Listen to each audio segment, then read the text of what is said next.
Muchas gracias a todos los presentes y por tener la oportunidad de poder presentaros hoy aquí en este aforo un programa que llevamos pues 3 años desde la universidad implementando en grado de enfermería con el objetivo eh, de que nuestro alumnado adquiera y sea competente en habilidades de comunicación, ¿no? Y ahora veremos la importancia que esto tiene en su práctica diaria, pero concretamente en el entorno en el que estamos, ¿no? En los cuidados paliativos y en los últimos días de vida. Bueno, primero contextualizar un poco el paradigma asistencial en el que ya se ha hablado, ¿no? Hemos comentado cosas a lo largo de la mañana, que es el modelo de atención centrada en la persona. Un modelo que pone el foco de atención en la propia persona, en sus necesidades, en sus preferencias y, por tanto, donde el profesional tiene un máximo respeto y se le da una total autonomía en la toma de decisiones. O por lo tanto, por lo menos esto es un poco a nivel teórico lo que marca dicha teoría, ¿no? Que ya bien como se ha estado comentando anteriormente, pues a veces es un poco difícil implementar, ¿no? Pero sí que es importante partir de modelos teóricos y este es uno importante para ello. A pesar de que se habla mucho últimamente, en las últimas décadas sobre él, no está implementado al 100% en la práctica diaria, ¿no? Siguen vigentes otros modelos asistenciales. Por lo tanto, aunque no esté implementado, pues tener una dirección, ¿no? Un objetivo al que alcanzar, pues muchas veces nos dirige también nuestra acción y nuestra formación. Y como se han comentado anteriormente, pues características y cuestiones importantes, ¿no? Y muy interesantes que deberíamos de tener en cuenta para implementarlo, parece ser que una de las piedras angulares es las habilidades de comunicación.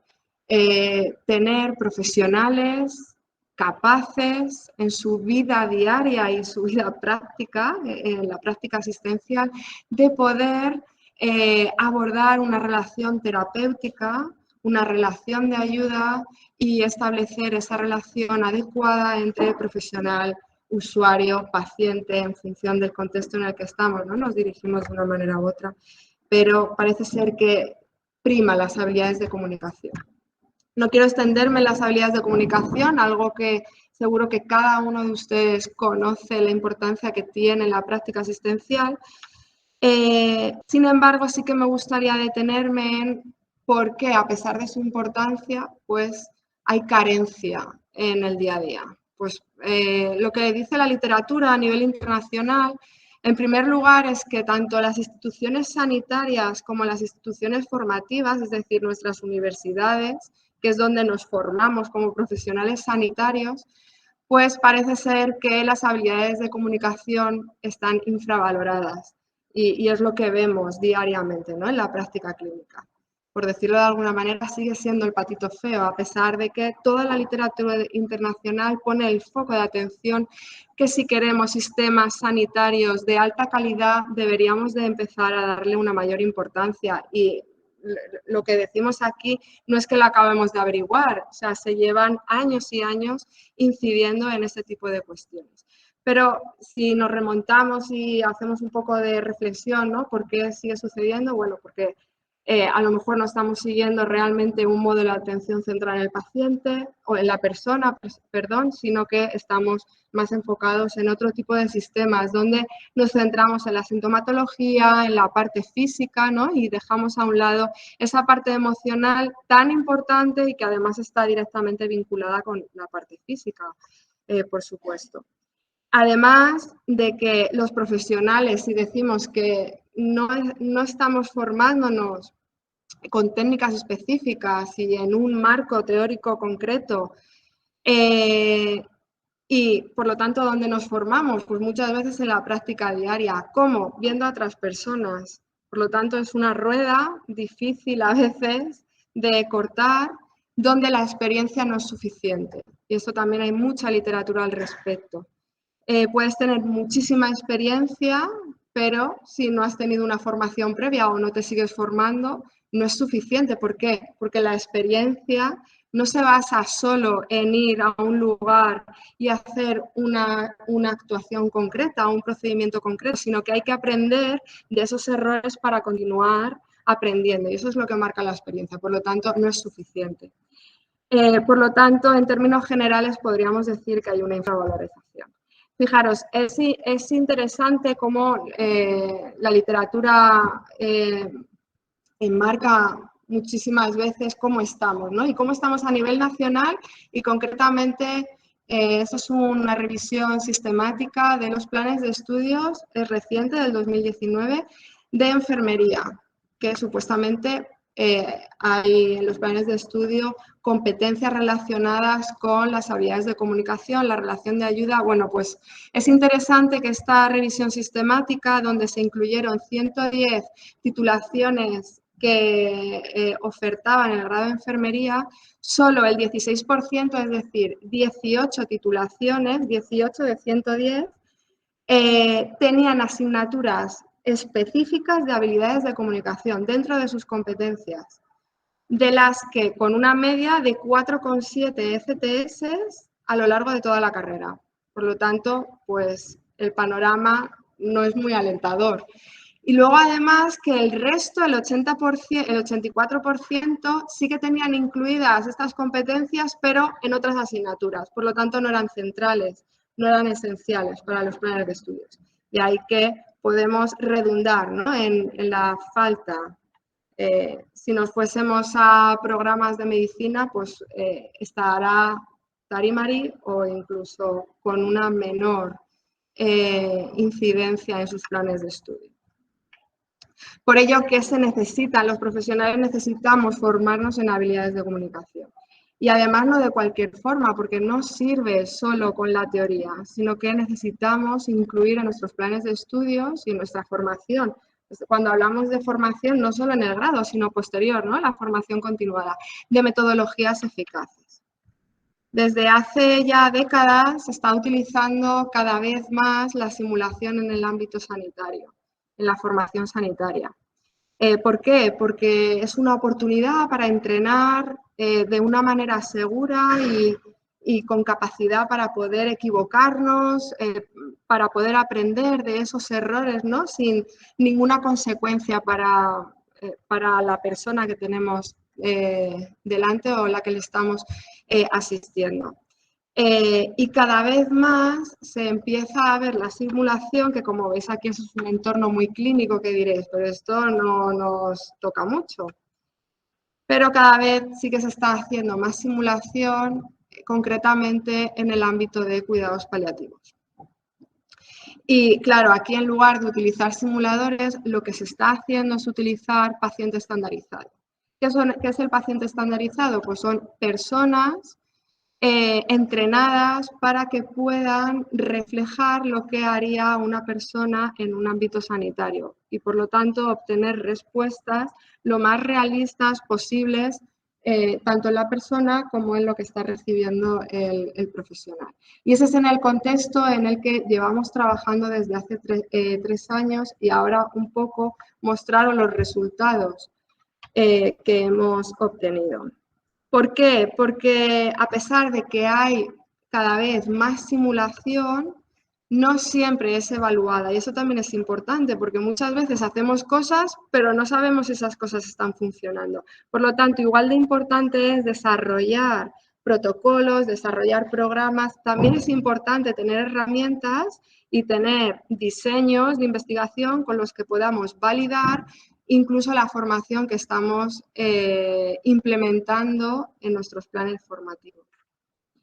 ¿Y qué dice la literatura? Bueno, pues que falta más literatura al respecto que nos diga si lo que estamos haciendo es válido, que esas simulaciones, esos entrenamientos estén protocolizados. Muchas veces hacemos las cosas sin llevar una estructura. Eso es importante también en formación. Y además validarlos con herramientas que me permitan medir con calidad. Y de ahí surgió este programa, ¿no? Un programa que pretendía entrenar al alumnado en habilidades de comunicación, en entornos complejos y concretamente en cuidados paliativos y en el entorno al final de la vida.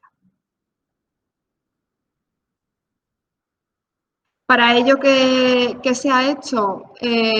Bueno, se pasaron cuestionarios, instrumentos de medición en el PRE para ver cómo situaban, desde dónde partíamos con el alumnado, el grado de no solo el grado de conocimiento, sino el grado actitudinal, algo que se ha hablado anteriormente y me ha hecho especial ilusión, ¿no? Escuchar que no solo es necesario, sino que es necesario la actitud de los profesionales. Y esto es un valor muy, muy importante para tener profesionales competentes en el ámbito sanitario.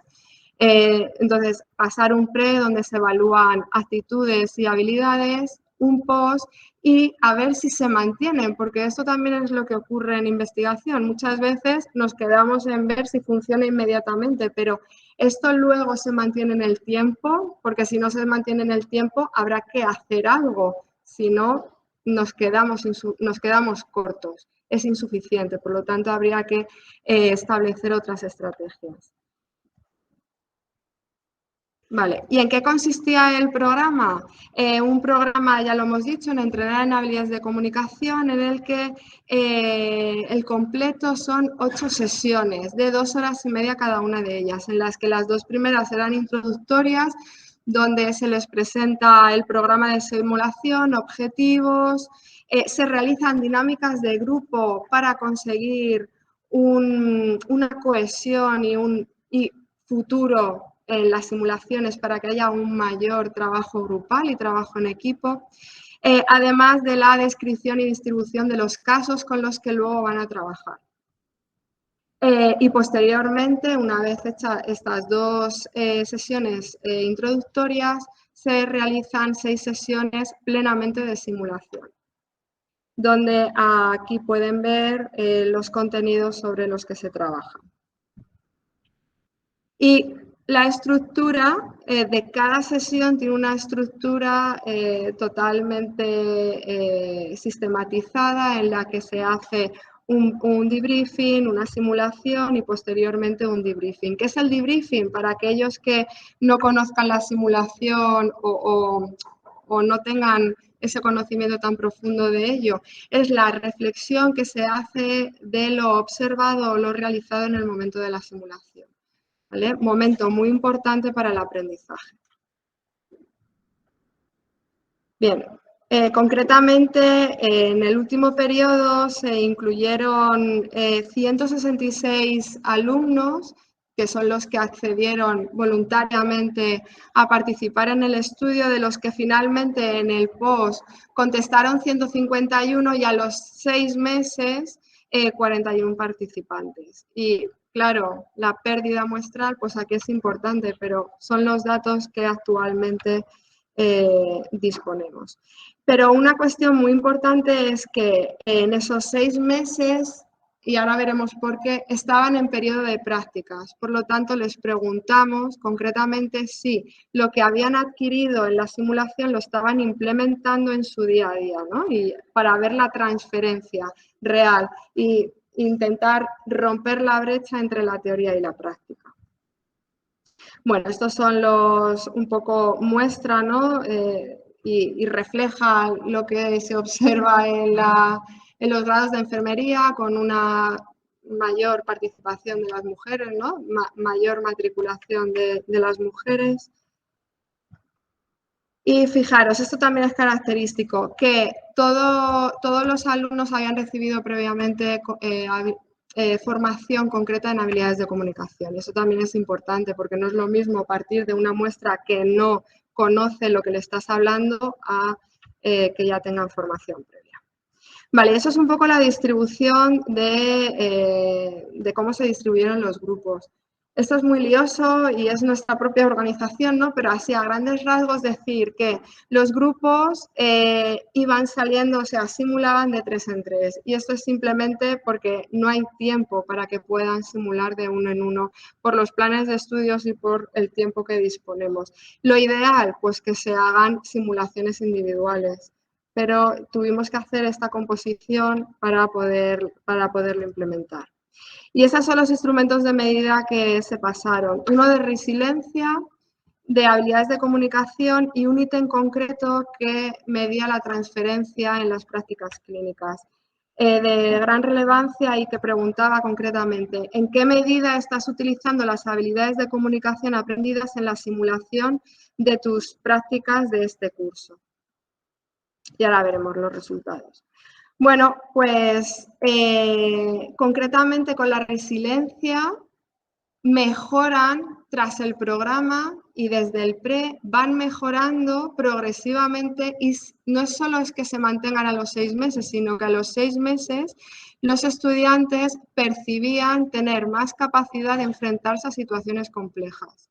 Y esto es un muy buen indicador de que la formación es eficaz.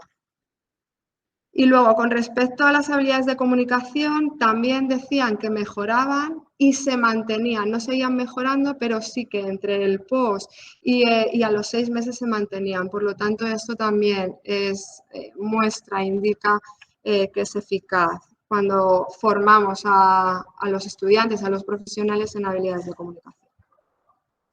Cuando se les preguntaba en qué medida están utilizando las habilidades de comunicación, que se le preguntó justo a los 6 meses cuando estaban en periodo de prácticas. Esto también es muy interesante porque contestaban que en una media de un 8 estaban implementando lo que habían aprendido, concretamente las estrategias que habían aprendido. Por lo tanto, esto también son buenos indicadores de eficacia. Por lo tanto, concluyendo, ¿qué podemos decir? Bueno, que el alumnado, tras el programa de simulación, mejoró sus niveles de resiliencia, su capacidad de enfrentamiento y también su percepción de contar con mejores habilidades de comunicación y poderlas implementar en el día a día en su práctica clínica. Gracias.